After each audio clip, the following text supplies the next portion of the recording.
Permanent Delegation of India to UNESCO, Ministry of Ayush, Government of India, in partnership with Isha Foundation and UNESCO. My name is Harish. I am Second Secretary with Permanent Delegation of India.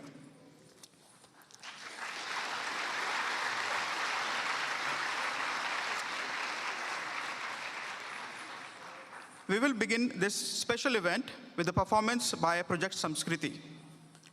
Envisioned by Sadhguru, Project Samskriti offers Indian classical arts, including music, dance, and Kalaripayattu, an ancient martial art form. These intricate arts have been employed for thousands of years as spiritual processes. The artists with us today have invested their lives in these arts from the age of 7, not as a hobby, but as a way of life. Let us watch a short video about this dance. Project Samskriti is an endeavor to nurture and impart India's classical arts. Designed by Sadhguru, it offers programs to learn powerful chants, music, Bharatnatyam and Kalaripayattu, an ancient martial art form conducted by the rigorously trained students and alumni of Isha Samskriti. The art forms are imparted in their most profound form as possibilities for inner growth and transformation. Project Samskriti is not today's idea, it's been in incubation for nearly 25 years. So this is an effort not to save the art form alone, but to bring up humanity to a higher level of existence within themselves.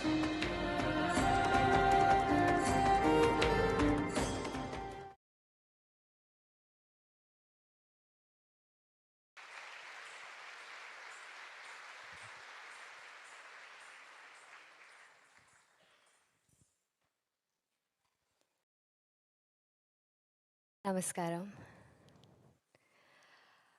From absolute emptiness, matter exploded with a roar. Twisting, turning, and hurtling through space to find balance as spinning planets and burning stars. In the same way, life burst into existence in every shape and every form, evolving in search of that same balance. Twisting, turning, hurtling through many lifetimes. Our colorful personas, our colorful imaginations, and our colorful expressions. If only we found resonance with that roar of creation, we would realize that we are all the same black emptiness. As part of this production, we have a song in Hindi towards the end, and I'd like to quickly translate it for those of you who may not speak the language. We say that the lightning bolt of color splashes the lightning bolt of Indra splashes color on this earth. Red, the color of sunrise and sunset. Red, the color of my blush. Blue, the color of the ocean and the sky. Blue, the color of my separation from you. Golden, the sun, and golden every sun ray. Golden every single moment with you. Green is nature, and green the lush life. Green the expression of all my joy. Darkness laughs at this play of color and says, "You fool, do you not realize that every shade is a shade of black?" Project Samskriti presents Shunya.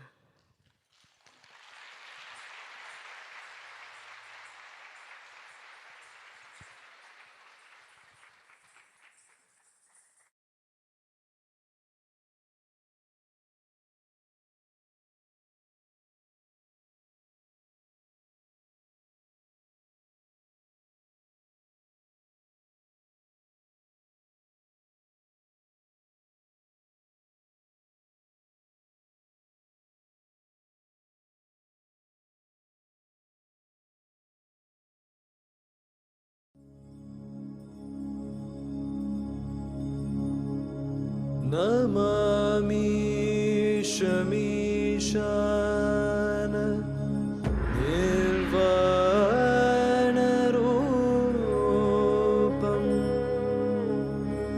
निर्वाणरूपम् विभुं व्यापकं ब्रह्म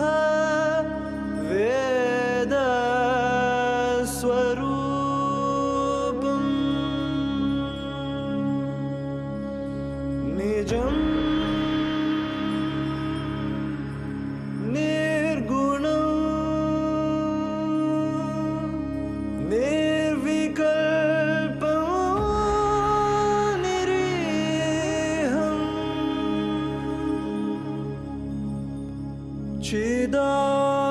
चिदाकाश माकाश वासं भजेऽहम्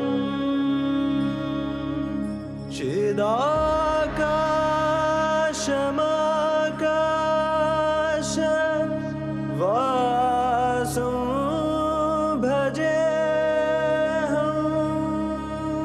भजेऽहम्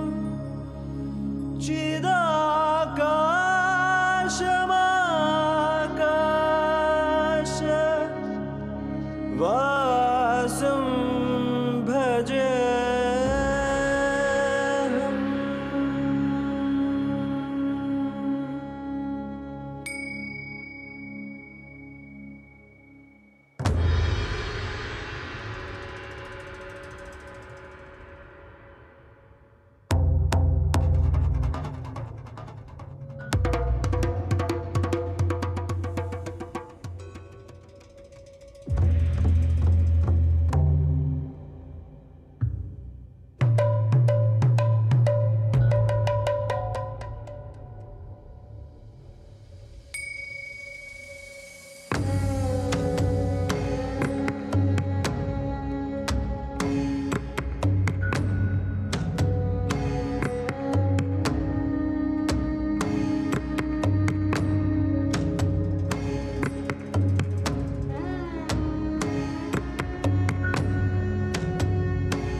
If you experience everything around you as myself, consciously obliterating the boundaries of your individuality, this is yoga.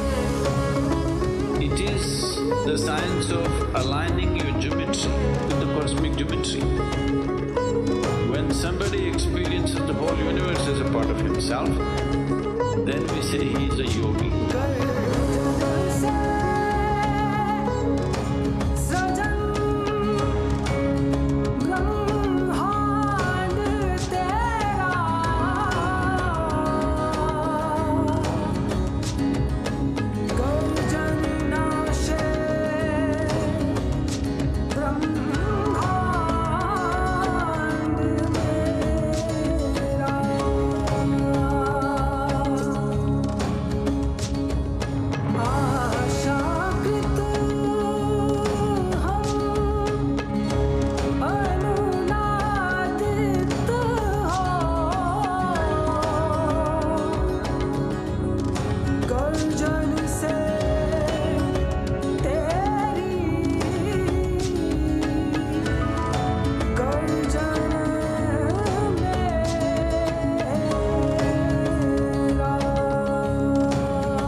Sagar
Ladies and gentlemen, that was a riveting performance.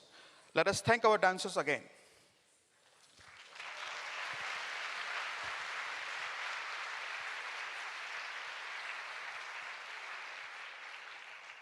Moving on, it is my honor to invite Assistant Director General of UNESCO for Social and Human Sciences, Ms. Gabriela Ramos, to deliver her inaugural remarks.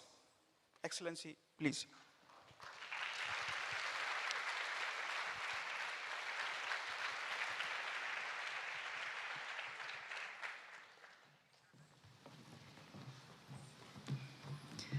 Thank you, thank you, thank you. And welcome to UNESCO. Welcome to International Yoga Day. Welcome, Ambassador Vishal. Thank you so much for bringing all this beauty to your house. Sadhguru ji, so nice to have you here. And of course, our dear Artist for Peace, Julia Clara Jesus. Last year, I was in India celebrating the International Yoga Day. And I could not believe my eyes because I was invited to go to practice yoga, and we all practice yoga. You're here because you do that.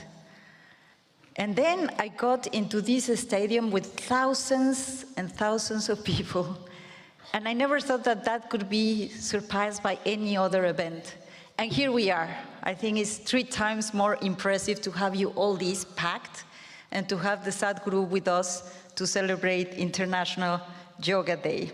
And we welcome this because this brings us a much needed inspiration in the breathless rhythm of our working days. And this inspiration comes from these 4 words, yoga. 4 letters that have spanned 5 millennia of history of development and of cultural expression on every continent.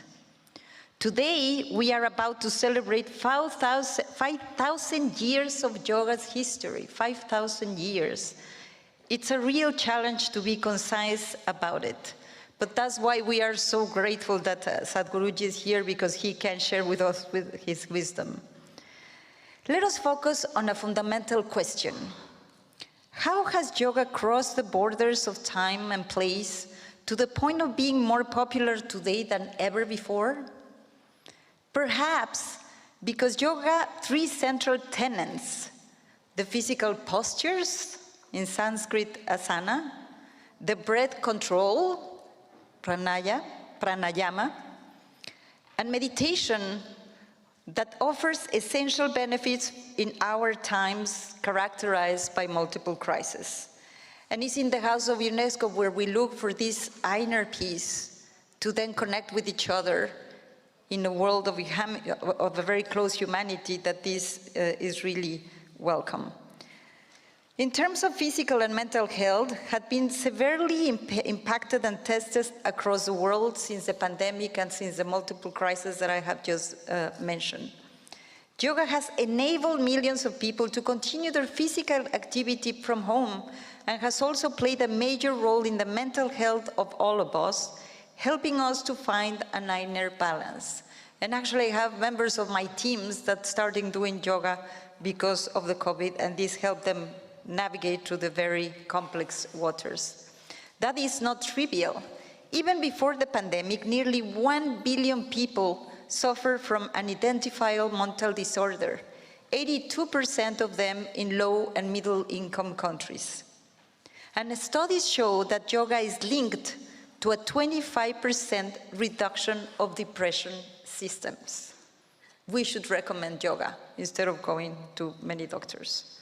And this is why UNESCO, in line with its mandate, is seeking to spread the practice of yoga and all of sports, everyone, through the Fit for Life initiative and the mandate that we have on sports.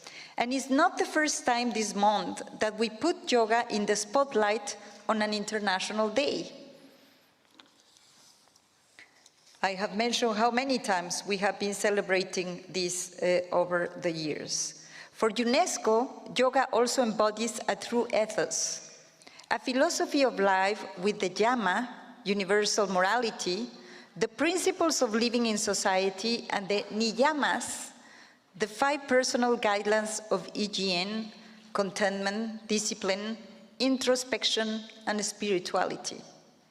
The word yoga itself resonates deeply with UNESCO's values. In Sanskrit, it evokes the idea of interconnection and union. Union of body and mind, of self and other, union between individuals, nations, and cultures. It's for all these reasons that United Nations decided in 2014 to celebrate yoga every 21st of June. And it's also why UNESCO member states decided to inscribe yoga in the representative list of the intangible cultural heritage in 2016, a list that brings together the skills, practices, traditions, and arts that unite humanity. Yoga has joined other traditions and practices from India that carry this same message of union between communities, a message of sharing and generosity, such as the traditions of the Vedic chanting and Sanskrit theater, or the festival of Nowruz, the Persian New Year, a tradition that India shares with 13 other countries. And we just witnessed the beauty of dancers. This just brings the humanity in just one glimpse, and it's amazing. So we celebrate yoga and its philosophy. The openness to others and it instills in us must extend beyond humanity to the living world as a whole, to rethink also our relationship with the environment and biodiversity. Because if there is a core of all this wisdom, is the consciousness of where we are, who we are, with whom we are, and what is the context that welcomes us in the world. And this is UNESCO's major mission too. It is also part of our ethical and political imperative that what will be introduced by our guest that we are honored to welcome today, as I said, Sadhguru, who is joining us. Yes, let's welcome him.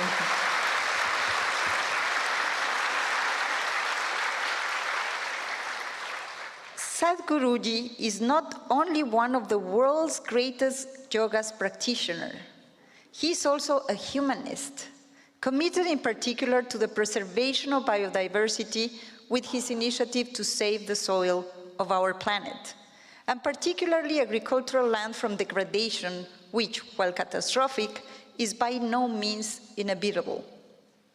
Dear Sadhguru, at UNESCO we also approach the use of land with unethical frameworks.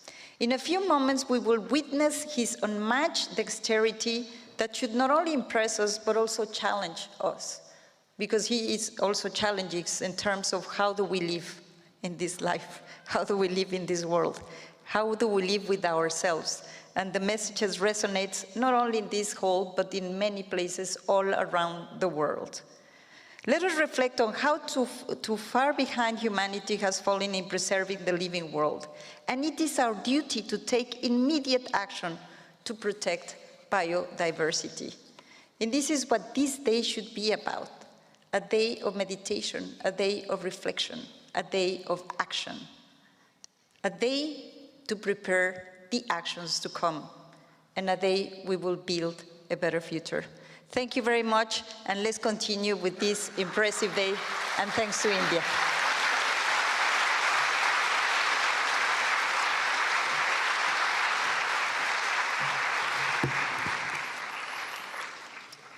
Thank you very much, Excellency Madam ADG. Moving on, I would now like to invite Ambassador and Permanent Delegate of India to UNESCO, Mr. Vishal V. Sharma, to deliver his remarks. Sir, please.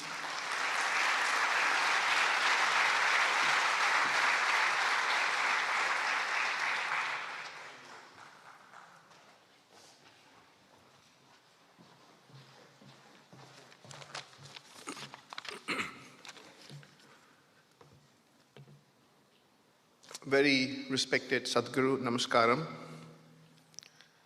Madam ADG Gabriela Ramos, Madam ADG Stefania Giannini, and also ADG Pax, who joined us for the yoga session earlier.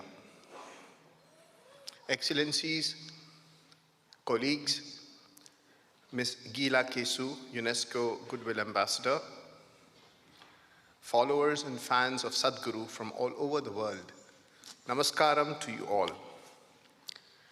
Honorable Prime Minister Narendra Modi formed a special ministry to promote well-being.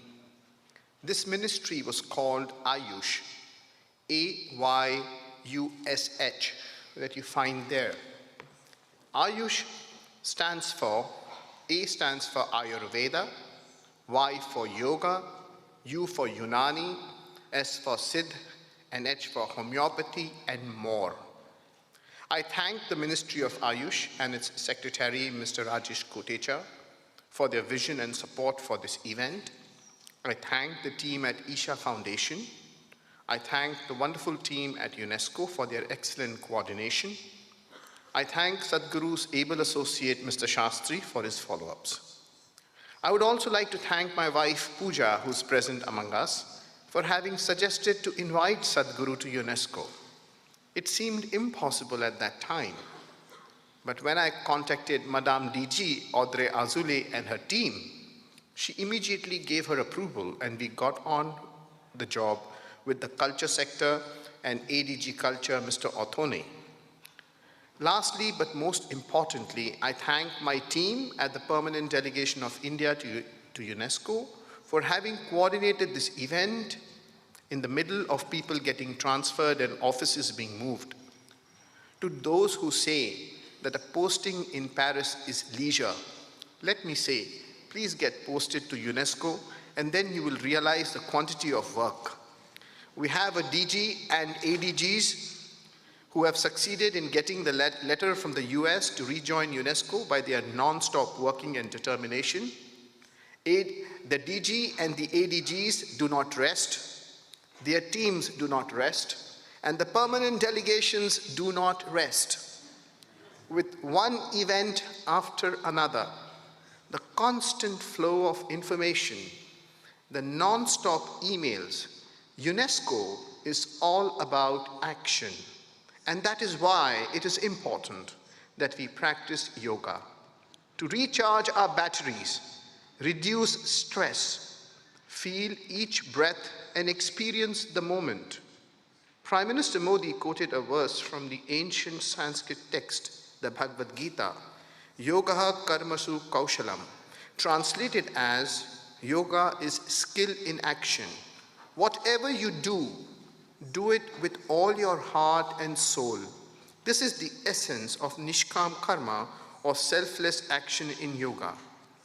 Recognizing the significance of this ancient practice of yoga, the United Nations, at its 69th plenary meeting on 11th of December 2014, through Resolution 69 by 131, declared 21st June as the International Day of Yoga.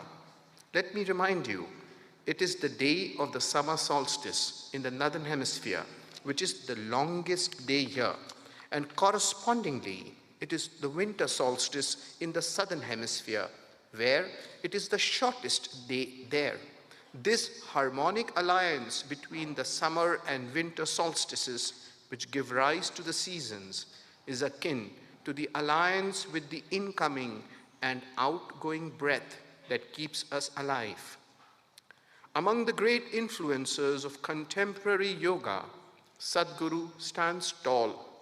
He has dedicated his life to spreading the essence of yoga and inner well-being to millions. I remember an anecdote I shared with Madame ADG Ramos about the mystery of Quetzalcoatl and Tezcatlipoca. The great Aztec king Quetzalcoatl was taught by Tezcatlipoca to go inwards to find the truth, which was inner engineering. Sadhguru's efforts at promoting yoga as a tool for self-transformation have touched lives around the globe. Through his teachings, programs, and initiatives, Sadhguru has ignited a spark in the hearts of many. And this spark that Sadhguru has ignited is becoming a forest fire. It is encouraging them to become explorers of their inner self and seek a harmonious existence with the world. Sadhguru is also the initiator of Save the Soil movement, a global movement to increase the organic content of the earth so that she can keep producing nutrients for billions of her children.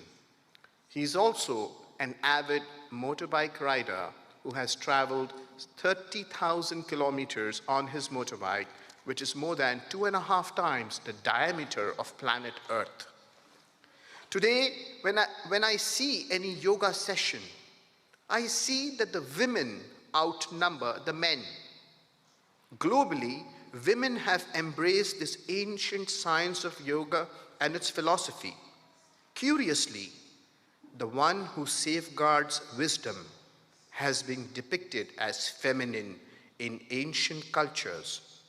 Whether it was Athena, the protector of the Acropolis in Athens for the ancient Greeks, or Ishtar for the ancient Arabs, or Isis for the ancient Egyptians, or Saraswati and Lakshmi for the Indians, energy or Shakti has strangely been depicted as the feminine divine. So it is to the women of the world that we look up to. The practice of yoga unites humanity and promotes harmony and peace. After a yoga session, when you sit down in quiet isolation and close your eyes, you get to hear the most mysterious of voices, for it is the voice of silence. Welcome to the amazing inner world, and from the lap of India, we bring you Sadhguru, the master of inner engineering and the benefits of yoga for everyone. Thank you and namaste.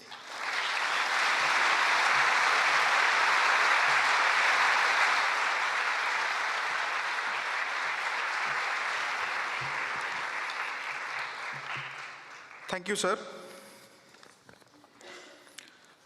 Before we welcome Sadhguru on stage, I would like to show you a video illustrating the important work that he undertakes.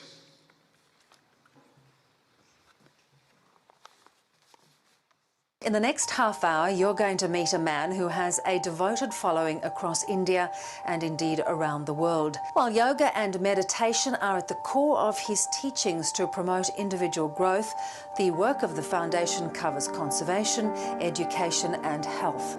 And you'll find him astonishingly pragmatic on a range of very modern-day problems. Let's meet Sadhguru.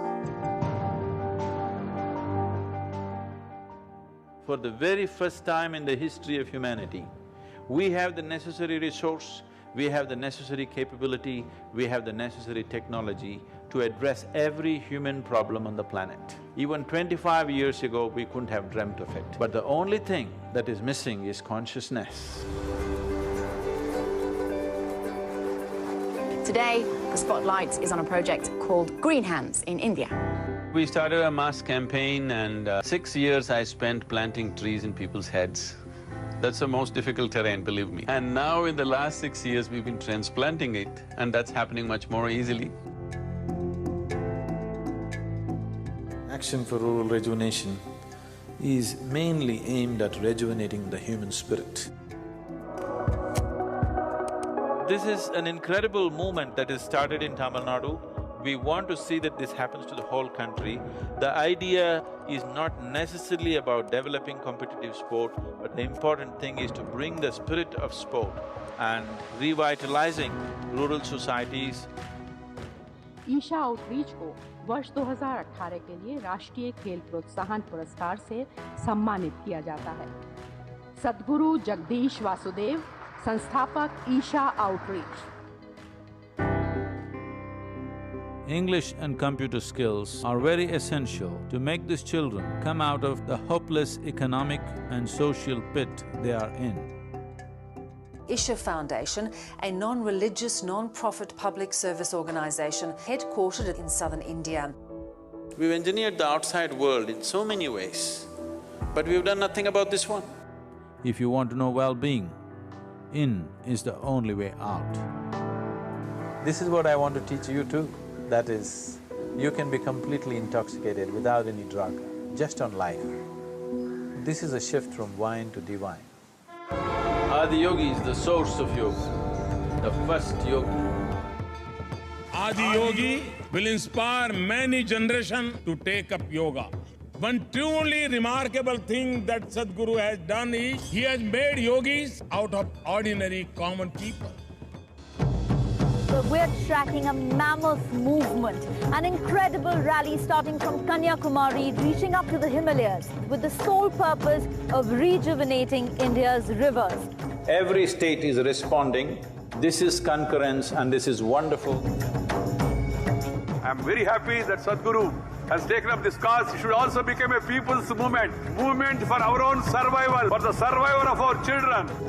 We are also launching another campaign called Kaveri Calling. This 83,000 square kilometers of Kaveri Basin, we want to bring it back, at least 1/3 of it, back into some kind of green cover. The whole purpose of this movement is to first to bring this home, that when you walk up on the soil, you know it is the source of your life. Keeping it alive is the most important thing. Will you make it happen?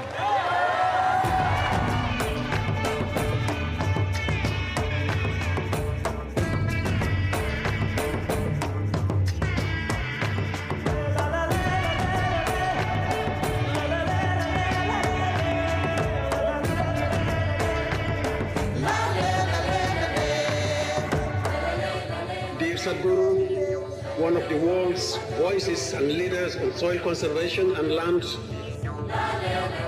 Extremely important. It must be a single-point agenda, incentive-based agenda. I don't want this COP15 to end as one more convention with more paper and more paper. This must end with concrete action, and action in such a way that it's implementable.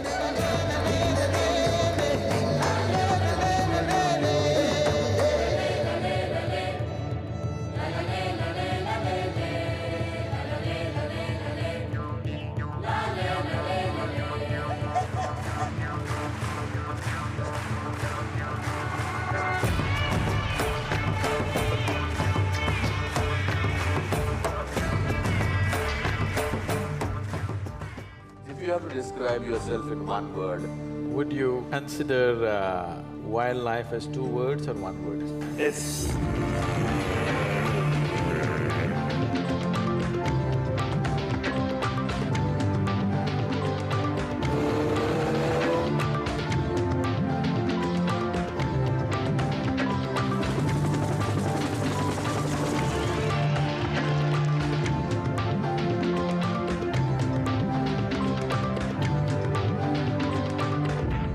President Pranab Mukherjee felicitating his Sadhguru for all his spiritual contribution.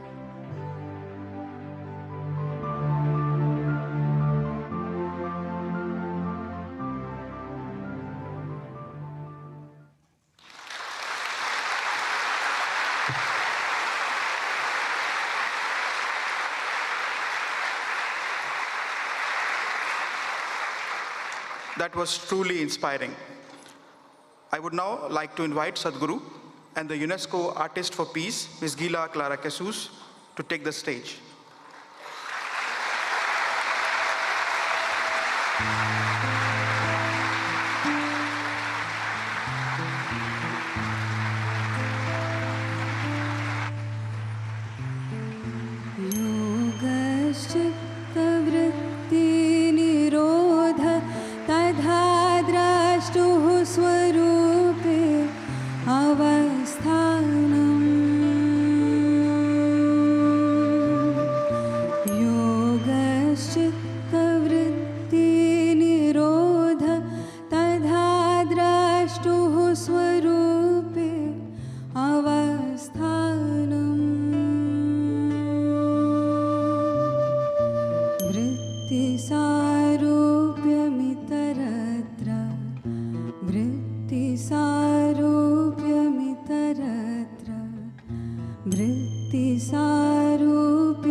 Sadhguru will now address all of us to share his wisdom.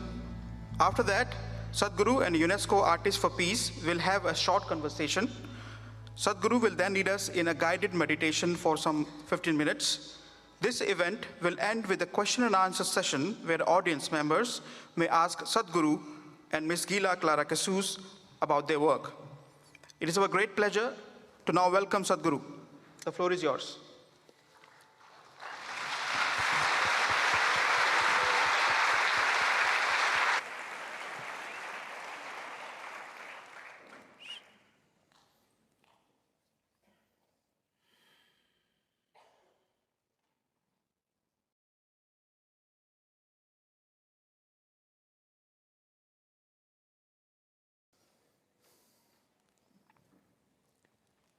Jananam sukadham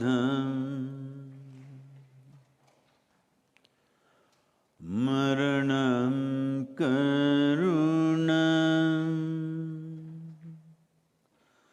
milanam maduram smaranam karunam Kalavashadiha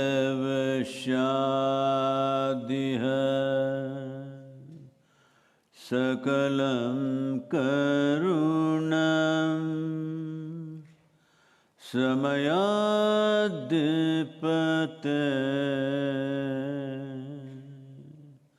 Akilam Karunam.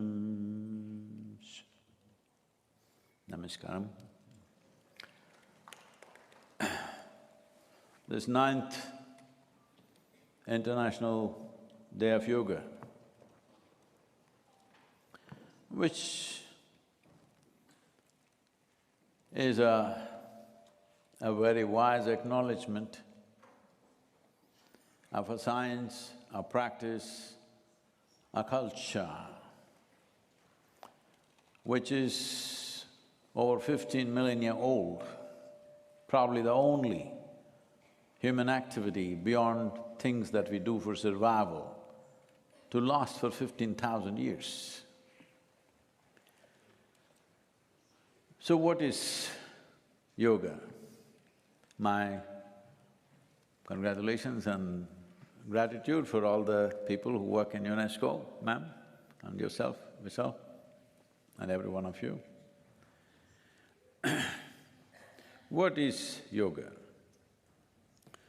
Essentially, yoga is a profound insight into human mechanism. This many-layered complexity that we call as a human being, this evolutionary sophistication which has been achieved over millions of years, and all the possibilities of what it can be. To know, to understand the innards of how we are made, how to explore within ourselves, without belief, without philosophies, without ideologies, without authority speaking to us, how to realize the nature of our origins and the ultimate possibility of who we are. This is yoga. So this science, as things roll, time rolls, obviously picks up various cultural aspects related to the land of its origin. It's a great pride for all of us that yoga originated in India. Yoga originated in a land that was referred to as Bharat, but everybody must understand, I know some people will disagree with very strong national feelings, but yoga belongs to humanity. Because anything that we discover cannot belong to any group of people. What we invent can belong to people. What we make up can belong to a certain group of people. What we discover as a reality cannot belong to me or you. It is the right of every human being to find a way for their own fulfillment. Generally, through the ages, we've been trying to address human well-being, human struggles, and human longing to expand and become better, which is always at work. Through belief systems, through ideologies, through philosophies, by doing freaky things and crazy things, and chemicals like alcohol, drugs, some prescribed, some in the back street. But essentially, all these are efforts to find solutions for human fulfillment. That a human being not only wants to be healthy and well, a human being constantly longing to expand. When I say longing to expand, it doesn't matter who you are right now. You want to be something more, there's no question about that. If that something more happens today, in 3 days you will want to be something more. You will see, even if you become the king or queen of this planet, there's no such possibility, but I'm just saying, even if you become the queen or king of this planet, you will look at the moon, you will look at the planetary system, you look at the galaxies. If I make you the king of one galaxy, you will look at other galaxies, because there is something within you which is longing to become limitless. Something within you which always wants to expand beyond its boundaries. But our survival instincts are always trying to draw boundaries, because survival depends on boundaries. This instinct comes to us through our evolutionary development.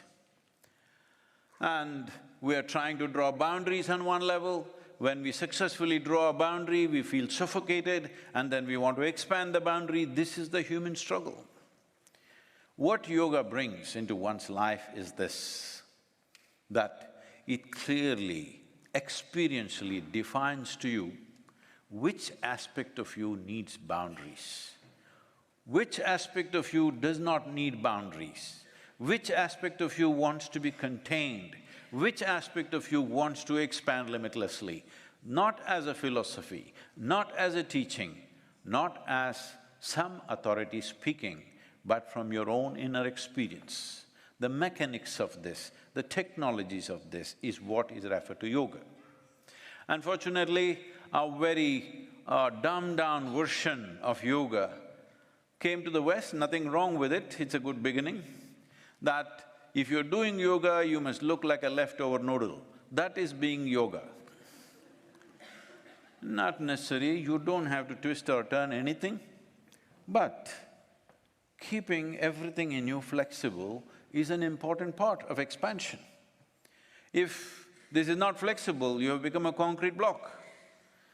So, let's say your mind, your head becomes like a concrete block, well, it's good for headbutting, but it doesn't work for what it is supposed to be.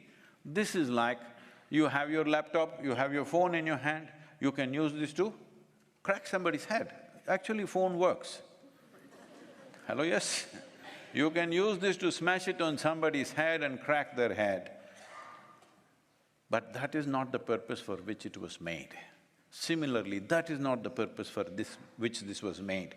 If we do not realize the possibilities, if we do not realize the many possibilities of what a human being can be, do you consider that a loss? Yes. Or only if you lose something, it's a loss? Most people think only if I lose what I have, it's a loss.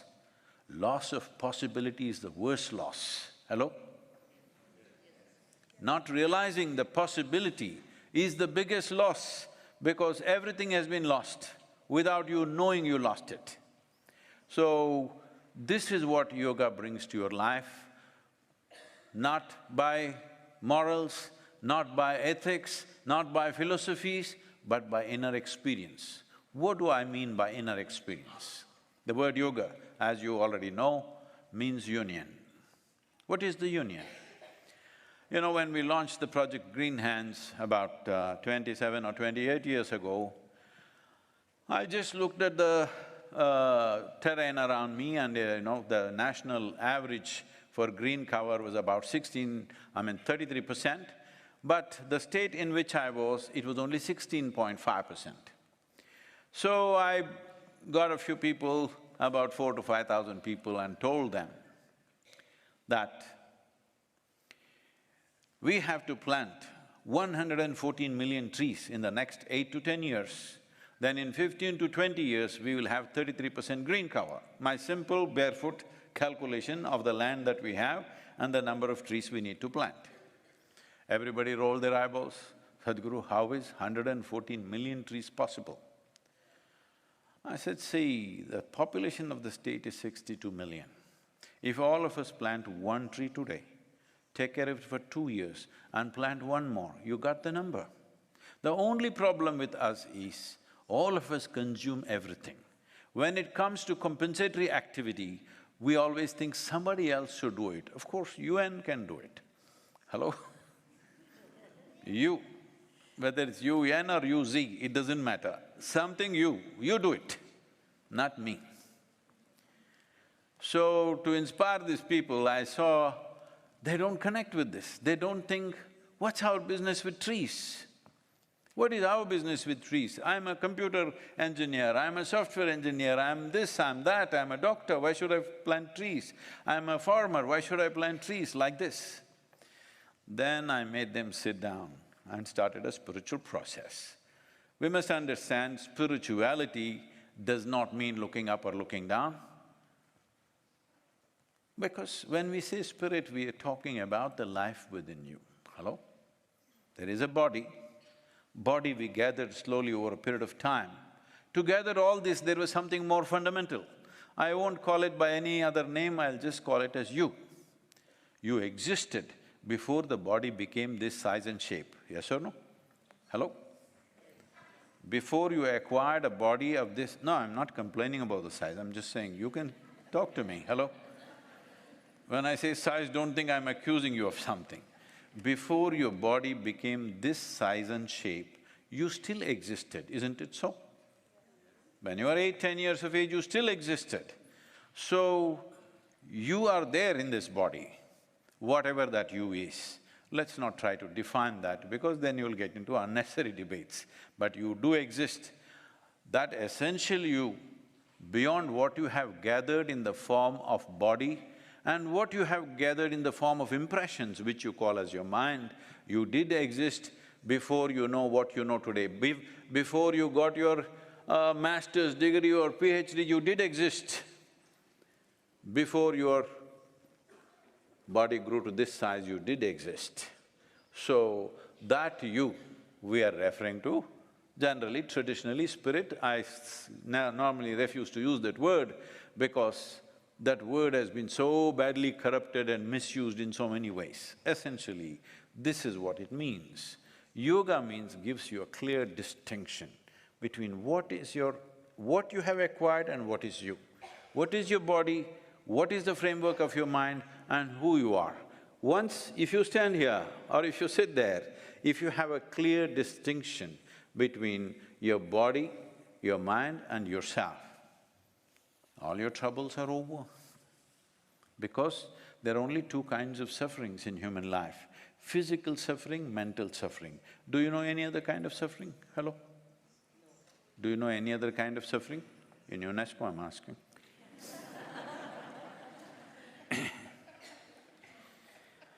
Because Vishal was complaining. So, these are the only two things. If you create a little space between yourself and your body, between yourself and your mind, this is the end of suffering. What this means is, you come to a place where there is no fear of suffering anymore, because whatever happens with you and your life, you will not suffer. If you had this assurance, would you explore your life with much more vigor, with much more possibilities? Yes or no? You definitely would. Right now, it's the fear of suffering. What will happen to me? If this doesn't work, what will happen to me? If that works, what will happen to me? Somebody turns against me, what will happen to me? Nothing will happen. Only thing will happen is, as we sit here, time is rolling away. We are rapidly moving towards our graves because we have come with a limited amount of time. So, there are only two ingredients for you. One is time, which you have no control. You can't slow it down, you can't roll it back, there is no rewind anywhere. Do you have a watch with a rewind button? No. Okay, that's good. So, the next is the life energies that you have. You can manage this. You cannot manage time because it rolls away for all of us, it's very fair. For every one of us, it rolls at the same speed. But depending upon how intense and dynamic and exuberant you keep your energies, time plays out differently for different people. If your energies are at a certain level of exuberance, what somebody does in 10 hours, if you can do it in 1 hour, then if you live for 100 years and that person lives for 100 years, you lived for 1,000 years. In terms of a human experience, it multiplies. But at the same time, let me tell you the downside of it. Have you noticed on a certain day when you're very happy? Has it happened to you? Hello? On a certain day, you are very, very happy about whatever. On that day, 24 hours, poof, went away like that, like a moment. Another day, you're little depressed. On that day, 24 hours feels like 10,000 years. Yes or no? So time is a very relative experience. So only miserable people can have a long life. If you're joyful, 100 years, boof, it'll be gone. So this is the process of yoga where you keep your energies at a certain level of exuberance. If this life is exuberant, then everything else falls into place, your health, well-being, your ability to do things in the world, your survival process, everything. Above all, there is no fear of suffering. That is the most important thing. So, there are many, many ways to define and describe yoga, but essentially it's about union. When I say union, as I was telling you about this project Green Hands, when I said this many trees, they said, this is impossible. Then I made them sit down and breathe. No, they were all breathing even before, but it's not so important, so they didn't notice it. Hello? Is breath very important? But you're not noticing it, you're not doing it consciously. So when I made them breathe in a certain way and made them experience, see what you're exhaling, the trees are inhaling. What the trees are exhaling, you're inhaling. They are like this. Now you can't stop them from planting trees. Now I raise the I raise the target to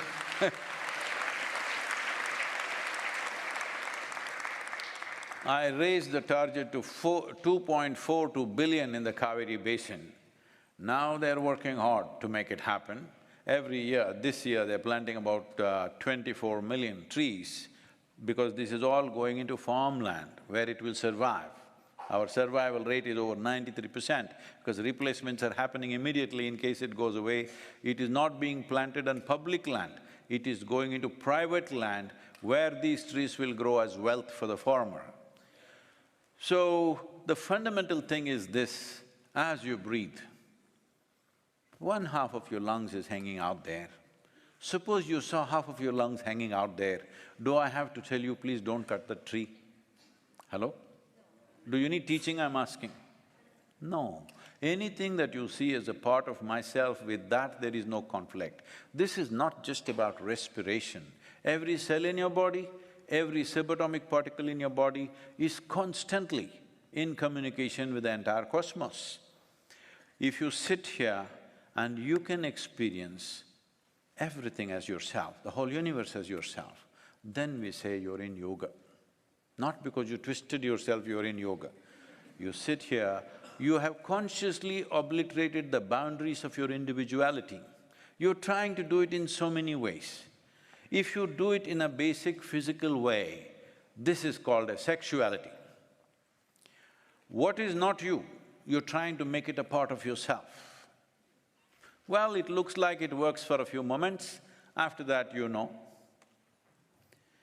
If you attempt it emotionally, this is called a love affair, love. There are moments when you feel two people are one, but then you know. If you attempt mentally, this is called as ambition, conquest, desire, or simply shopping. If you approach it consciously, this is called yoga. This is yoga. This must happen to the world because as human beings, we are empowered like never before. No human generation ever in the history of humanity was as empowered as we are, both in terms of creating positive possibilities and destructive possibilities. We are far more empowered than any generation ever. When this kind of empowerment has come to us, it becomes extremely, extremely important that our thought, our emotion, our action is all a conscious process. If it happens instinctively, it happens compulsively, we are asking for a disaster. And we have been unfolding disasters after disaster. We can call it war, we can call it climate, we can call it this and that, but we are unfolding more and more disasters because we are… with this level of intelligence, with this level of competence, this level of empowerment, we're still functioning in an instinctive, compulsive manner. This is what the purpose of yoga is, so that human activity, both internal and external, becomes a conscious process. Let's make a conscious planet happen, let's make it happen.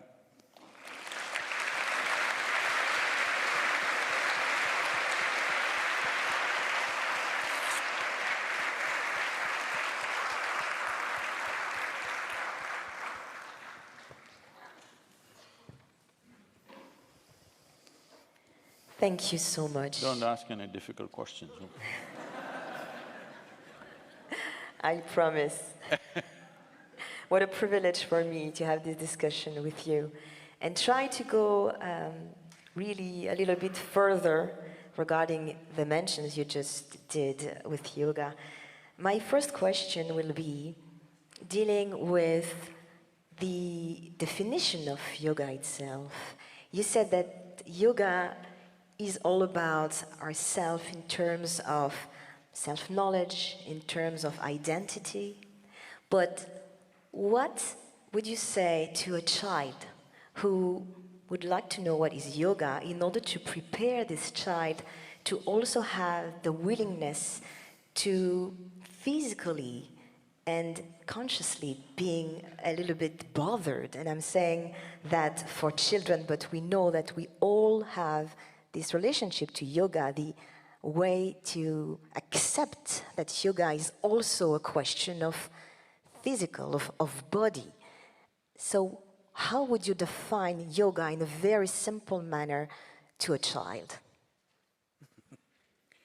I think my own story of how I got into yoga would settle that. You okay for a story? Of course. So I'm just about 11 years of age and every summer we go for a vacation in my, traditional home of my grandfather, which is a large home, and we are about 36 cousin brothers and sisters. We all gather from various towns only during that time for about 30 to 40 days. So it's one rollicking situation, everybody's out of control. So for the young boys, one of the sport is, there's a well in the backyard, which is just about 8 feet in width and 150 feet in depth. Summers, mostly it is about 60, 70 feet down the water. One of the sport is to jump into the well. You must jump straight down, otherwise your brains will become a smear on the wall. And for coming up, there is no any footholds or ladder or anything, just holding the rocks you have to come out. So literally your entire weight is on a few centimeters of your tips of your fingers. and you'll be bleeding when you come up. The nails will be bleeding because of the pressure. So, we like to do it, I'm pretty good at it. One day we are all preparing to do this. A man, an old man, I refuse to call him old anymore, considering my own age. At that time, a very old man, over 73 years of age, was standing and just watching us quietly. Then without a word, he just came, jumped into the well. I thought he's finished. But he came up faster than me. I didn't like it. I asked how. He said, come and do yoga. Like a puppy, I followed him. I did not know anything else about it. So he taught me some very simple physical aspects of yoga, nothing much, very simple, but a powerful transmission. This is what is missing in the world today. It's being taught like it is some exercise. Yoga cannot be taught, yoga needs to be transmitted. Somebody should live it. So it was transmitted to me in a certain way, just a simple practice evolved into something fantastic in the next 12 to 13, 15 years' time. But at that time, I had no clue what I'm getting into. And within a few years, significant results in terms of my physical prowess and my intellectual capabilities, that was good enough for me, I was not looking for anything else. But this was a surprise bonus that other things happened. So for a child, we just say, this is a powerful way of empowering yourself to whatever you wish to do in your life, whatever. Because yoga does not define what you should do. Do whatever the hell you want to do it well. Beautiful, so this notion of empowerment is very important in yoga. My second question will be linked to what you said about unity, that is really a core of yoga. You mentioned that our way to be better connected is trying to unite spiritual and material, trying also to unite our own self to the other. Can you tell us concretely, and we can feel it here, you know, in this room, we can feel an amazing unity thanks to your magical presence. How can yoga could help us to be more connected? See, when you say connected, that means essentially we are separate, we can hold hands. When you say unity, also means the same thing. We are different people, we can be united. No, that's not what I'm talking about. I'm talking about union. Union is different from unity. What union means is, as I said, when you breathe, it's not about you caring for the tree, it's a part of you.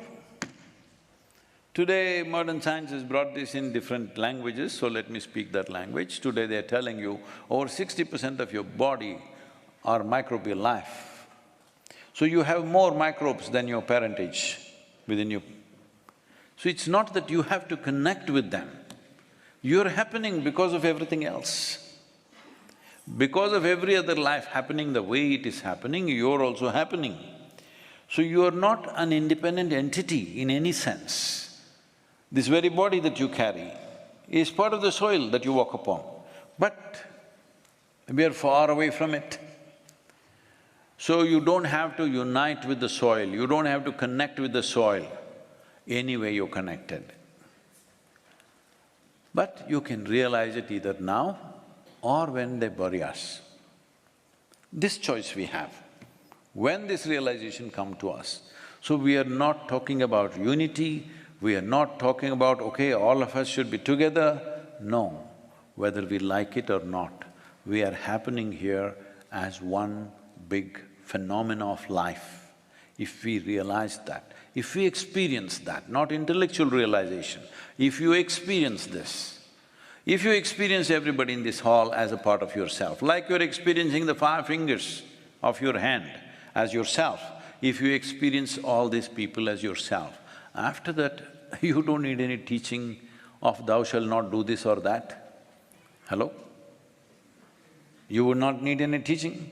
These teachings are efforts to connect people, to unite people, but there is still no inner experience. With all the teachings, see what we are doing. Hello? With all the teachings, see what we are doing in the world. Simply because there is no inner experience and there is no substitute for inner experience. Any amount of teaching, any amount of philosophy, any amount of ideologies, when your life is threatened, all those things will fall off. The only thing that stands with you is what is the nature of your experience at that moment. So, yoga is not about unity or connecting with people, it is realizing the nature of existence. The nature of existence is already in union. Nothing here happens independently, everything is connected.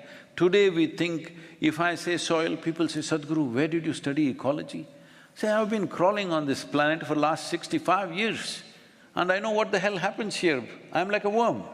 I'm not an ecologist, I'm not a scientist, I'm a worm who crawled for 6.5 decades on this planet. What happens to the soil is happening to me, I can clearly see this. It's happening to everybody, but they don't see it. They're waiting for something bigger to happen to them. So yoga is really making us realizing the interconnection, the interdependency of each, is that correct? The oneness of everything. See, I'm refusing to use the word connect, because if we connect, you and me are separate, and we connect.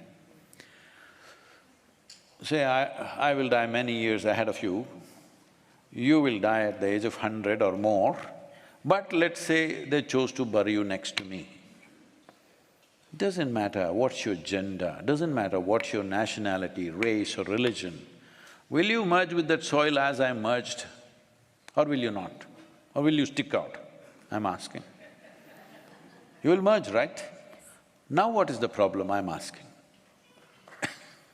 Now what is the problem? Even now we can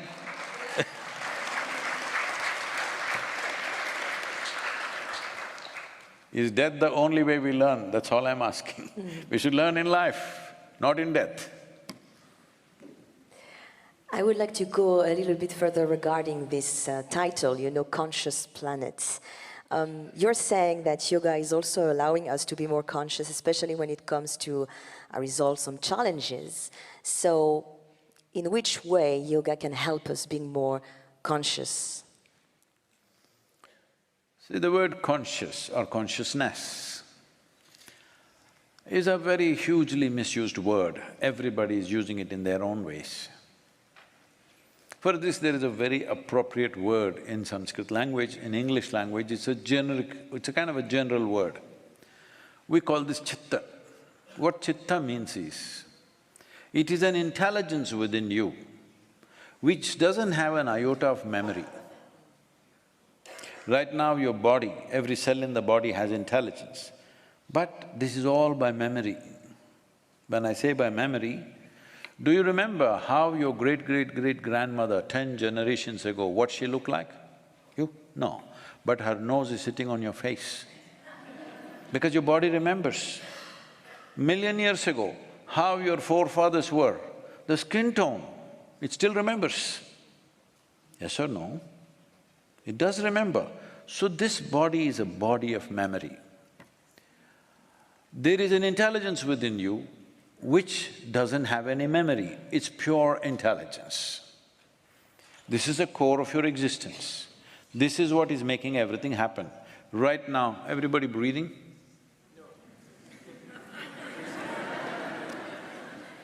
Better be. That's a good admission. So, you're not doing your breath, it's happening. You're not beating your heart, it's happening. You're not working your liver, it's working. You're not doing your kidney or spleen or something, it's all happening. So I'm saying there is an intelligence beyond your silly intellect.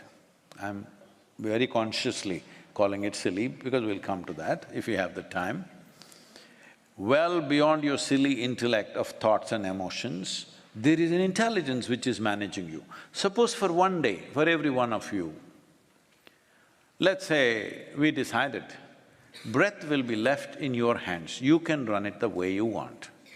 If you got little angry, you'll forget to breathe, like this guy. If something else you desire, you'll forget to breathe, all right? Fortunately, it's not in your hands, it's all running by itself, because there is an intelligence beyond your own intellect, and what you understand as my intelligence, beyond that, this is working. We don't pay attention to it, we just make conclusions, oh, God is running it, finished, it's over. Do not jump into conclusions, just pay attention. How is your breath happening? How is your heart beating? What's happening here? How is this alive? Without me doing anything, it's still alive, isn't it? How is it? Such a complex machine, who the hell is running it? If you pay attention, you will get to this intelligence which is beyond memory. It doesn't exist or thrive on memory. What exists on memory is a possibility, at the same time it's a huge limitation. See, right now, what makes you one kind of person? Your memory, isn't it? What makes somebody else another kind of person? Their memory. What makes somebody a this nationality or that nationality? Their memory. You erase their memory, do they know which nation they belong to? They'll belong to UNESCO. I'm sorry.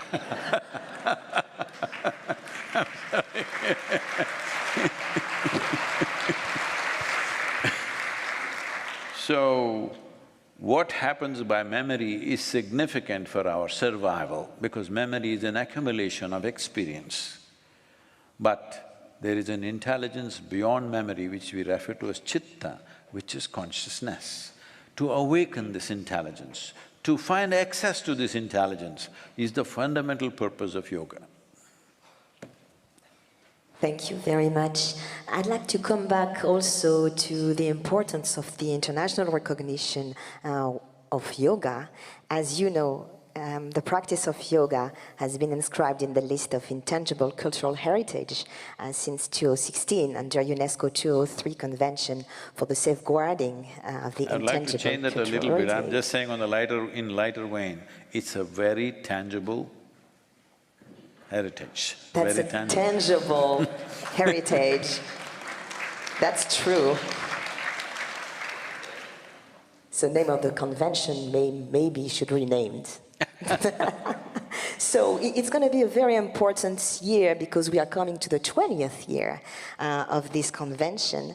And I would like to know, dear Sadhguru, if you had any message you would like to give to those who are fighting to advocate the importance of yoga as living heritage of humanity. One important thing is, most important thing in the world is, yoga should not… people must understand it's not just some simplistic exercise that you can do. If all you're looking for a little bit of physical fitness, just go swim somewhere, you have a river, you swim upstream, you will become fit. Or you go play tennis, you do something, I'm saying.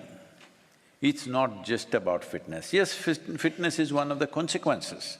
The importance of yoga is to explore the limits of your individual nature, where the boundaries are, how you can obliterate it. You don't have to hold that intent. The process will just do that. As I said, when I started, all I wanted was, I wanted to become as strong as that old man. That is the only goal. I had no other goal. I didn't want to meditate, I didn't want to go anywhere, I didn't want anything bigger than that. That was the goal. It doesn't matter. This is the beauty of living in this world. If you do the right things, even for the wrong reasons, it'll work.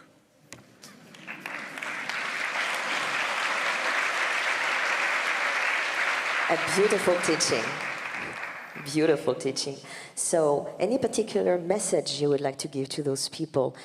We understand that yoga, of course, is not only a question of physical exercise, or it goes deeper, so… It can start with a simple physical process, because that's the easiest access. Front end of our life is definitely our bodies. So you can start with the body, nothing wrong with that, but an understanding that you're not starting just a simplistic exercise process, because essentially what we are trying to create is coherence. When I say coherence, Well, we were talking about it, you and the tree breathing, it's all one. You and the universe is all one. Every subatomic particle today modern science is saying is all connected and transmitting. That means the whole creation is in coherence. But you're not experiencing that coherence. Recently, the Surgeon General of United States said, 1 in every 2 Americans, 1 in every 2 is feeling lonely. Between you and me, one of us is lonely. What's happening to the other person? So you're wearing your heart out. So just look at this, 1 in 2 is feeling lonely in the most affluent nation. When our population is bursting at 8.4 billion, we are feeling lonely. What is it? That is, we are building walls of individuality. Walls that you yourself cannot break. You build a wall that you yourself cannot break because these walls are built as self-protection. The walls of self-protection that you build today, tomorrow will turn into walls of self-imprisonment. That's all that's happening to the world. Everywhere it's happening. United States happens little more dramatically because they're little ahead of everybody else in a few things. So, just imagine in a country, every second American, if they're feeling lonely, loneliness is the first step towards mental illness. You've taken one step, next will come. So, yoga means you're not lonely anymore because only you exist in the universe. Everything is you. Wherever you see, it's just you. So when you see too much of yourself, you'll close your eyes and sit.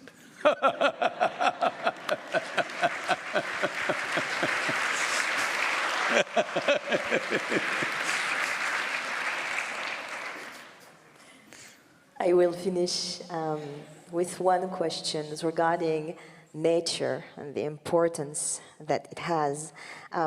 So how do we feel we can connect with nature through living heritage such as yoga or meditation? And since we saw that the 21st of June is also a very symbolic date linked to nature, could you tell us why we will be also connected with nature when we will do this meditation? One part of the question is, why is it 21st June? As already Vishal was saying, this is the solstice. What solstice means is, in earth spin, it's a little bit of a tilt. In that process, how much exposure northern hemisphere is getting towards the sun, reaching its peak today, from now on it'll start receding. Because sun's relationship with the planet begins to shift on this day. When such a major happening happens, we, who are just a product of this earth, just the soil is sitting here as my body and your body. Things happen within our system too. Today, unfortunately, we have come to number systems, 31 days is a month and this and that. We have forgotten when is it full moon, when is it new moon, when is it solstice, what is happening, when is different shifts that are happening in the planet, completely unaware. For that there is a price. Every other life is aware of this. The smallest creatures are aware of this. You must see, just go sit in a forest and watch how the ants behave on a full moon night. They're very different on that day. On new moon day, they behave differently. If you pay attention, every life, plant life especially knows this very well in Ayurveda, there's a whole thing of if you pluck a leaf on which day of the month, how it behaves in your body. But human beings, the most intelligent, have no clue about this. This just gets demonstrated in stark ways. When the tsunami struck southern India, we were the first to be there because we had 23 medical vans. Immediately I said, everybody drive there. And I also went. When we went there, one aspect of it is, there are so many dead bodies, people, all volunteers trying to help with all this shifting and doing things and giving vaccinations to people and all this, what I noticed was, none of the livestock was dead, except those who were tied down in the homes. No dead fish. Or 100-foot wave, millions of fish should be dead. No fish dead, no animals dead, not even a donkey dead. But human beings died. Everybody knew the wave is coming. The most intelligent species on the planet had no clue. Something is missing in our lives. What is missing is, we have no attention for anything. Because right from the day you went to school, where did you go to school? Here, in France? Yes. Okay. The day you went to kindergarten school, from that day, they only started rewarding your memory. If you read a textbook, that silly textbook, you read it and puke it on the examination paper, they'll say you're very smart. Nobody gave you any marks for your attention. I simply paid attention to the teacher, I knew their past, present and future, but they didn't give me any marks for that. The moment you value memory and not human attention, you close doors upon yourself. You're in an old soup, cooking yourself up with old soup, endlessly going on, the same old soup. So this is the issue, this is the fundamental issue, that on a summer solstice, there are significant changes happening to the world, to the planet, especially northern hemisphere. In the winter solstice, because we are majority in northern hemisphere, we are calling it that way. Southern hemisphere will call that as summer solstice, of course. Changes are happening there much more. So on this day, shift happens. Every yogi looks inward and makes the necessary little tuning, adjustment within himself or herself, because otherwise you will be misaligned with the world around you. There is a certain amount of data, not proper data, but there is a certain amount of data which shows during summer solstice, people become unnecessarily exuberant, during winter solstice, they become unnecessarily depressed. Because the shift is happening and you're not making the shift, you may suffer that for 2 to 3 weeks or more, depending on who you are. So yogis always make little adjustment, little tuning. If you're doing practices, it will adjust by itself. So, Adi Yogi, I must say something about him. He came from somewhere, he did not introduce himself, so nobody knew his name, who he is, where he comes from. But he just came and sat, unmoving, still. People were wondering whether he's alive or dead. But once in a way, tears of ecstasy were flowing down his cheeks. That was the only sign of aliveness. Even breath didn't seem to be happening. So initially crowd gathered that he's going to do some magic. He did nothing, people all left. Only 7 people hung on, who were hardcore people, who realized something is happening here. What is happening? He sat there for months without need for food, water or any toilet requirements or anything. Simply he sat. They realized he seems to have touched a dimension which is beyond his physicality. So they waited. Once in a way he got up and wildly danced, and again he sat down. So after long period of time, when this one solstice came, or that solstice happened to be a full moon night, so on the solstice day he turned south. He was sitting facing some other direction, he turned south and sat down.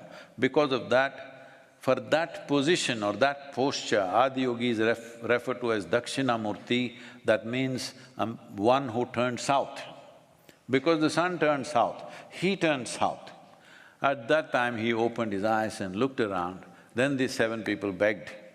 And on that day, the first guru was born. He decided to transmit yoga to these first 7 people. So that is how yoga started. It's fantastic that the UN International Day of Yoga recognized this and made 21st of June, the solstice day, as the International Yoga Day. That's remarkable. Beautiful, thank you.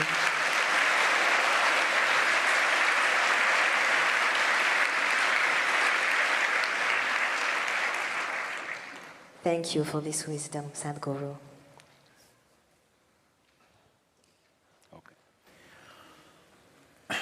We are, as per the prescription, we are supposed to meditate. Hello? So, if it takes 12–15 minutes, is it possible that nobody moves?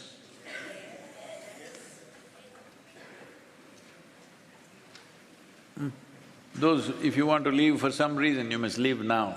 Please don't leave in the next few minutes, okay? Can you do that? Ma'am, yourself in the… yes.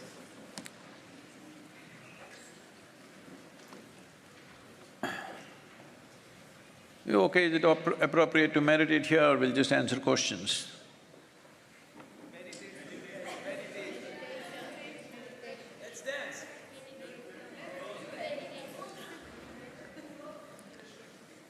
You have questions?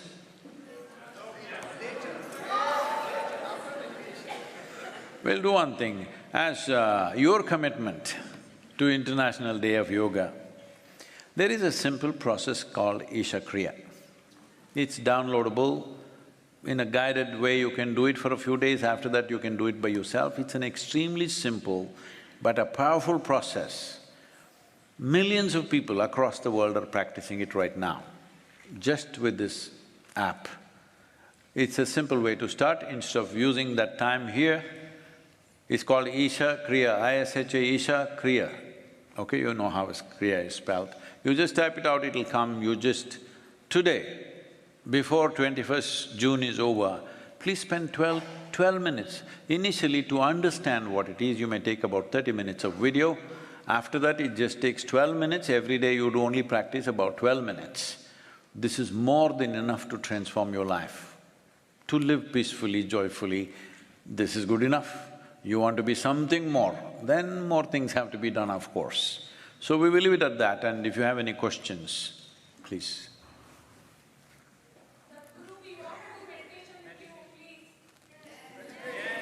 No, meditation you always do within, not with me.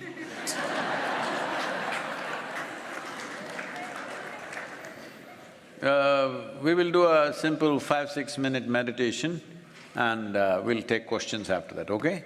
But you… before before midnight today, you must promise me that you will do Isha Kriya as because International Day of Yoga is not a day of celebrating it. It is a day of commitment. Because you remaining physically, mentally in the best possible way is the best contribution you can make to the world. You're sick, you're unwell, you're imbalanced. Does the world need it? Does your family need it? People around you need it? Hello? The greatest contribution you can make to everybody around you is, you are in a wonderful place within yourself. So as a commitment, before today ends, if you promised you will do Isha Kriya, we will do a simple process right now and move on with the questions, okay? Please sit with your hands open, phones down, eyes closed. This is a new instruction, you know. Phones down, please. I know it's an iPhone, but still it's not a part of your body.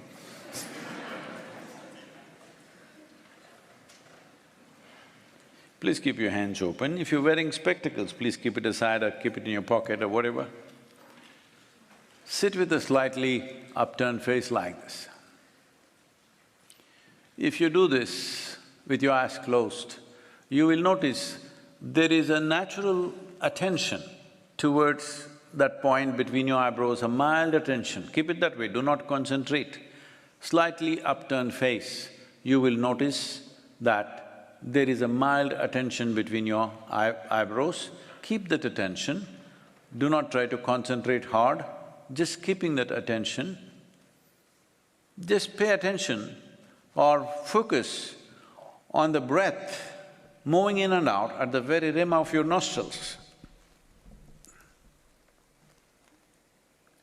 Focus on the rim of your nostrils where breath is moving in and out. Do not think this is some air exchange process. This is your life breath. If it was going away, I'm sure you would give it absolute attention.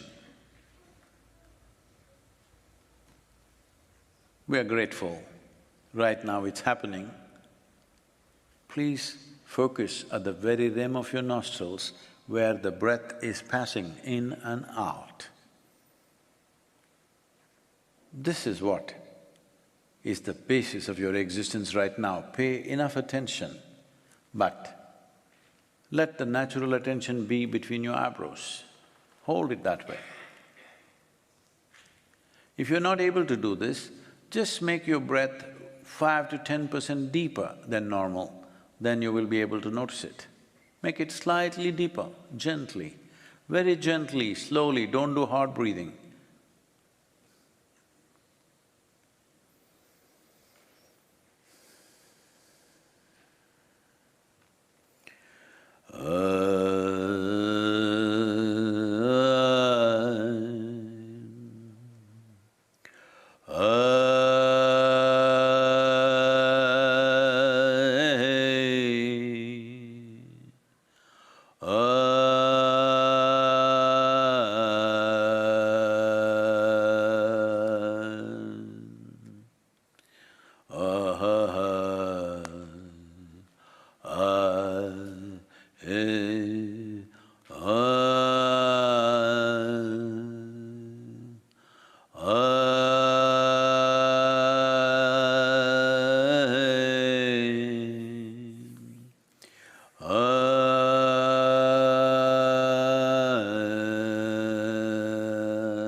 Take your own time, slowly, very, very slowly, please open your eyes.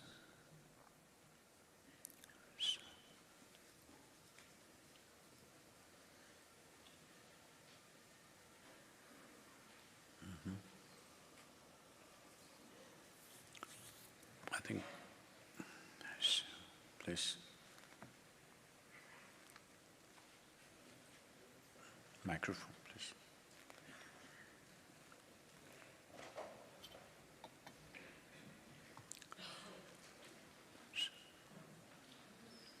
Microphone, please. Yeah. Hi, good afternoon, Sadhguru, and good afternoon, everyone. First, thank you so much for being an inspiration to millions of people from all over the world. I'm actually from the Philippines, and I live in Dubai for 16 years. I wrote down 2 questions for you. Oh. Number 1, nowadays we see a lot of AI-based fakes, photos, videos, voices, all generated by AI to sound or look like someone else. And detecting these fakes is a big challenge. I was just wondering, from a mystic's perspective, if you look at a photo or a video, would you be able to see something beyond just the surface and know if it was fake or real? And the second question is, well, it's actually more of a suggestion. When are you coming to the Philippines? Thank you.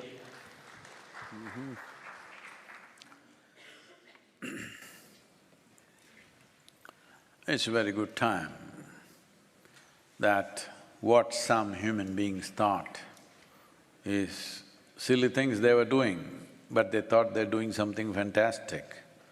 Today your phone can do it better than them. Hello? Because when you were in school, you know one silly idiot who could remember little more than you, acted like he's number one.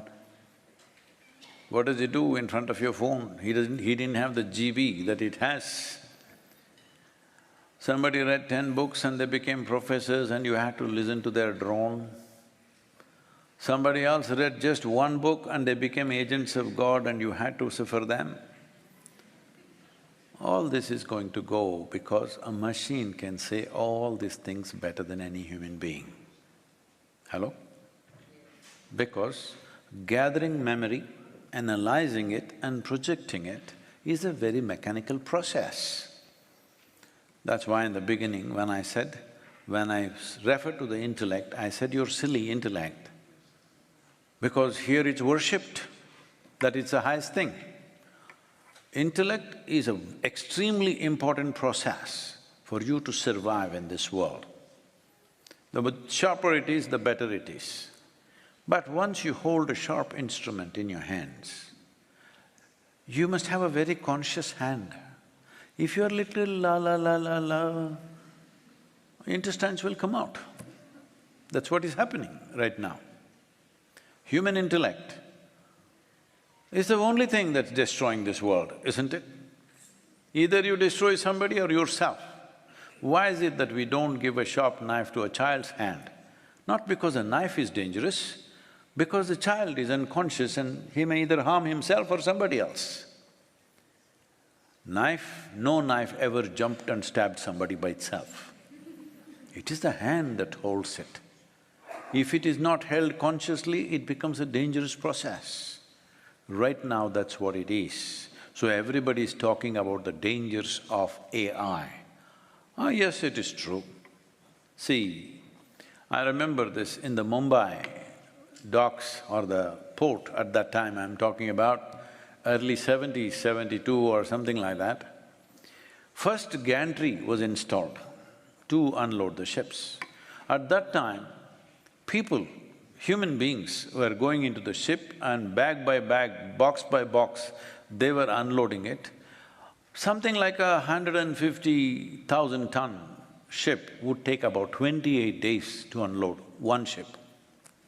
Today, with multiple gantries that are there, 25 ships are unloaded, which are all over 250,000 tons, unloaded within 24 hours. So at that time, those labor in Mumbai, called Mazagon docks, went into a strike. They said, this machine if you install, what are we supposed to do with this? Hello? With man's muscle, what are we supposed to do? This is what now the professors and intellectuals are asking, what am I supposed to do with my brain if the machine is going to do all this? You never explored the human possibility, you lived so mechanically, now you're being challenged by a machine. So, can I see whether something is fake or not in terms of AI? I don't look at life like that. See, I'm a very difficult thing to confess. I don't read anything. The most profound things that I read came from Europe. That was Asterix magazine, you know. You know, you read Asterix? And some came from United States, which was Dennis the Menace. Otherwise, people give me all kinds of books, I somewhere open in the middle. If I read one page, 1 or 2 pages, I know the mind of the author. He cannot say. He can do as much intellectual circus as he wants, but what he can say, what he cannot say is very obvious once you understood the loops of his mind. So, even now it's the same thing. What does it matter whether a machine generated it or man generated it, who is mechanical like a machine? It's about the same for me. Right now you will see spiritual teachers will come in the form of AI. Because they read the scriptures, 5 scriptures, and they remember every word which no human being can do. Backwards, forwards, whichever way you want, they will tell you all the 4 Vedas and everything. Hello? So people who just read 1 or 2 books and they thought they gotten somewhere and made a life out of that, they're all feeling threatened, and it's a good thing. It's a very good thing, because you need to understand this was not made to do just mechanical things. This came with a different possibility. You didn't explore because you're constantly busy racing with somebody. Your whole thing is to be better than somebody. If you can remember 1 million words, I want to remember 2 million words. If you have $1 billion, I want to have $2 billion. This is the whole nonsense you invested your life into. So you become just like a machine, maybe working a little faster or little better. That is not the value of being human. Human being can become conscious, can contain the whole cosmos within himself or herself. And this will explode in a different way. If all things that we can do with our muscle and with our intellect can be done by the machine, I think that's the ideal day on the planet. That'll be a fantastic day.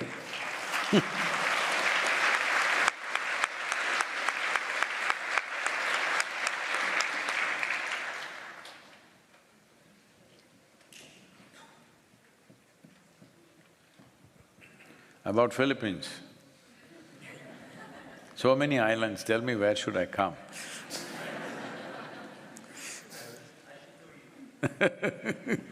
Sadhguru, touch your feet for the, firstly. Thanks for blessing us. I'm a professor. And Oh, I'm sorry.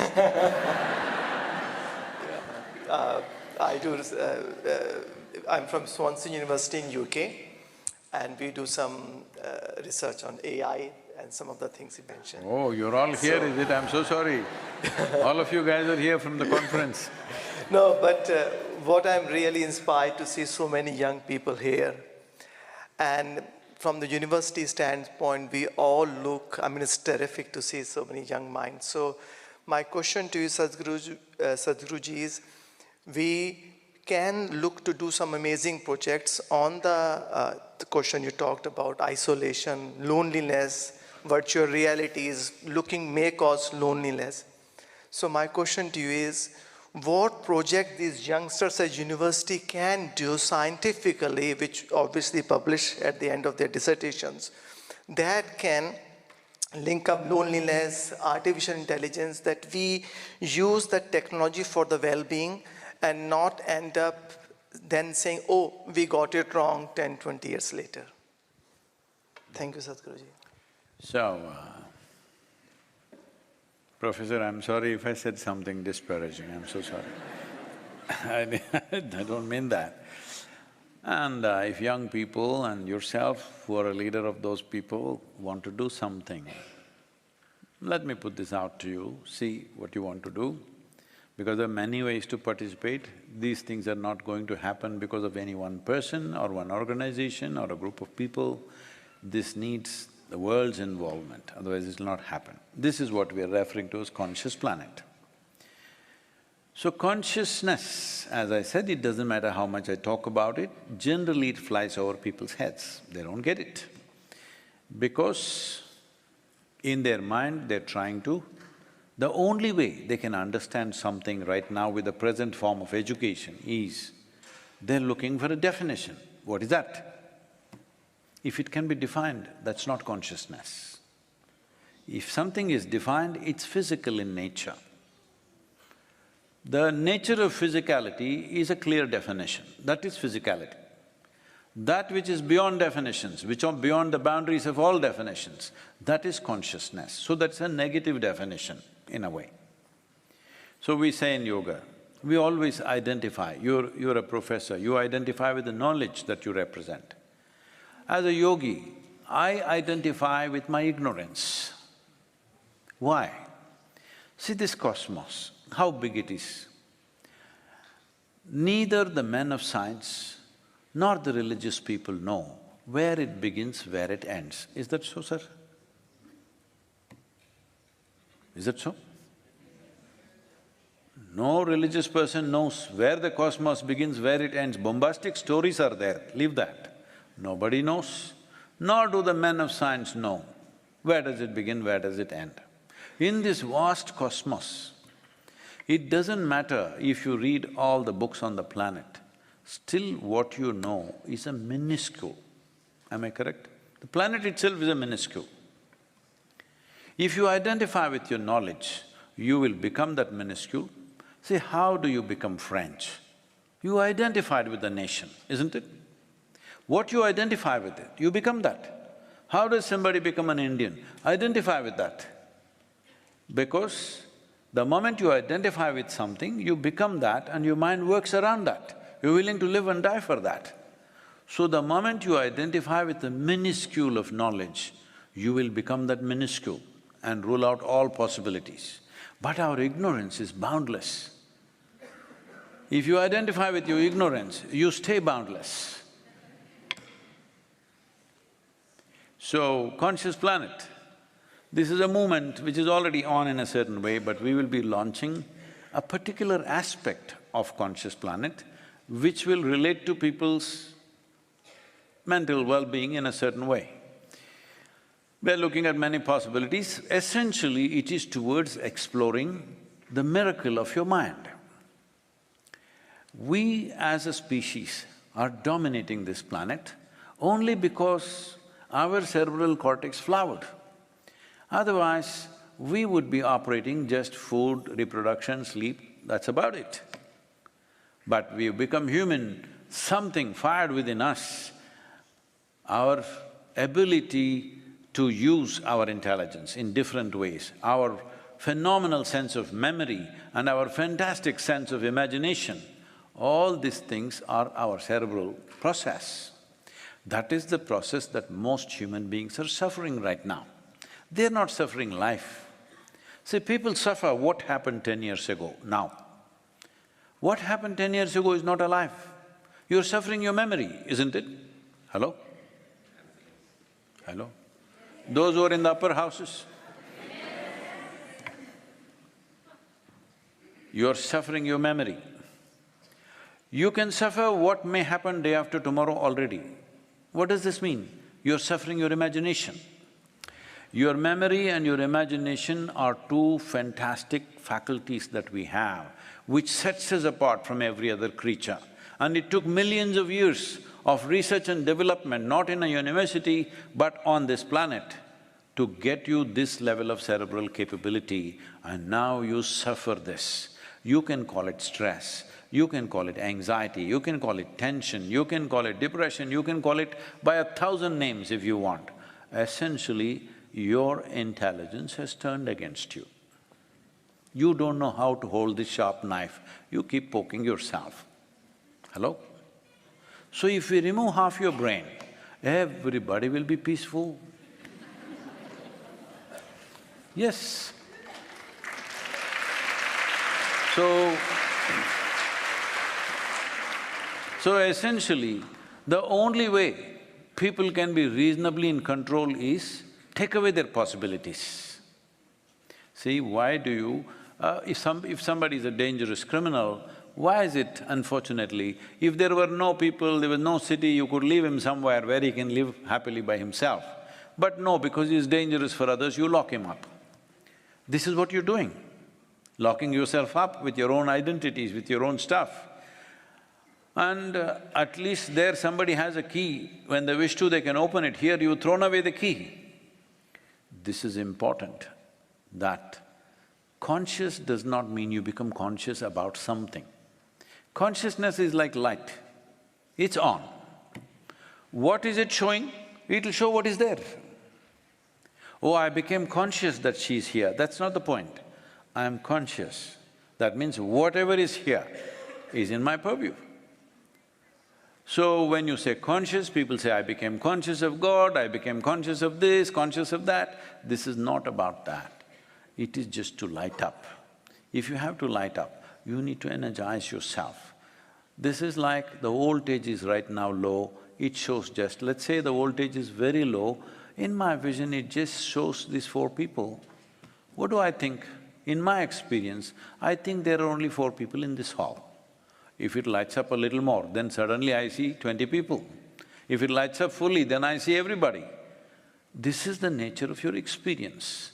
So for your consciousness to light up, you need a more intense and exuberant levels of energy. To create this, we are offering about 10 to 12 different kind of things. Everybody cannot meditate, everybody cannot do yoga. There are classical art forms, there are classical martial arts, there is music, there are variety of things. 12 to 15 minutes, that's all. We will put this on an app and it'll be ready sometime in 2024. We will make this available to the whole world. Please, you must take it up, professors and UNESCO and everybody. If you want me to give it to you and you will run the campaign yourself in the world, I will give it to you because the interest is people should benefit. If 2 to 3 billion people use this for a sustained period of time, you will find a much better mental situation in the world. We are also offering a prize. If you are below 18 years of age, if you do it for 90 days in a committed way, this will be trackable on your app, that you're doing it, it'll check the medical parameters. We have a research center in Harvard University, which is medical university, which is doing all this for us now, and it will check today, how many times in a day did you get angry? It records. How many times were you depressed? How long were you peaceful and happy? All these records. So if you do it for 90 days, if you're below 18 years of age, we'll give you a reward. If you're over 18 years of age, if you do it for 180 days, you will get a reward. If you're over 30 years of age, if you do it for 360 days, you will get a reward. What I'm saying is, if you keep yourself well, we will reward you because the quality of this damn world depends upon you.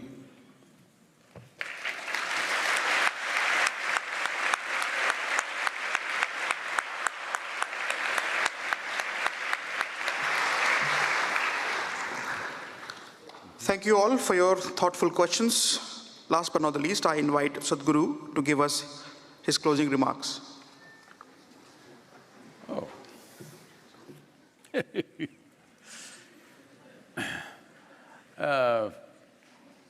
The thing is, this is just the beginning, so I won't make any closing remarks. Thank you.